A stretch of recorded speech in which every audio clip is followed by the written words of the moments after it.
ప్రేమతో దేవుని చిన్న మాట ప్రియ శ్రోతలందరికీ నా వందనాలు. అందరూ బాగున్నారా? మీరందరూ బాగుండాలని ఈ వాక్యం నిత్యం స్థిరపరచబడాలని ప్రార్థిస్తున్నాను. ఈరోజు దేవుని వాక్యం 1 కొరింథీ 13 విశ్వాసము, నిరీక్షణ, ప్రేమ ఈ మూడును నిలుచును, వీటిలో శ్రేష్టమైనది ప్రేమయే. ప్రియ దేవుని బిడ్డలారా, ఎవరి లోకంలో నుండి సజీవంగా వెళ్ళలేరు. అందువల్ల కొన్ని తీర్మానాలు నీవు తీసుకుంటే నీకు సంతోషం కలుగుతుంది. మొదటిగా, నీ గురించి శ్రద్ధ తీసుకోవాలి. మంచి ఆరోగ్యమే మహాభాగ్యం. ఆరోగ్యం లేకుండా సంతోషం రాదు. తినవలసిన సాత్విక ఆహారమే భుజించు.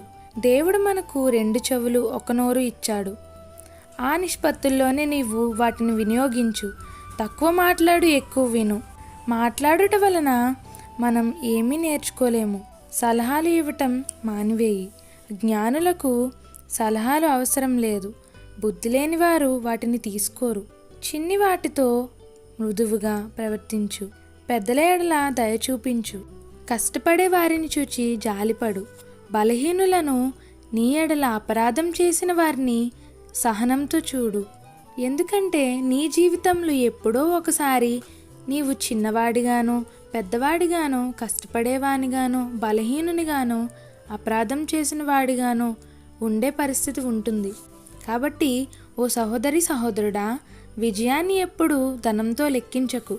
అనేక మంది కోటీశ్వర్లు జీవితంలో శాంతి సమాధానం లేక జీవిస్తున్నారు. ఎవరినైతే ప్రేమించుట లేదో వారిని ప్రేమించుటకు ప్రయత్నం చేయి. ప్రేమను మించిన సంతోషం, సాధనం మరొకటి లేదు. ఇట్లు మీ సహోదరి డార్కస్ గ్రేస్. మరణత షాలోమ్. మా ఛానల్ని లైక్ చేయండి, షేర్ చేయండి, కమెంట్ చేయండి. మరిన్ని వీడియోల కొరకు మా ఛానల్ని సబ్స్క్రైబ్ చేయండి. పక్కనున్న బెల్ ఐకాన్ క్లిక్ చేయండి. Thanks for watching.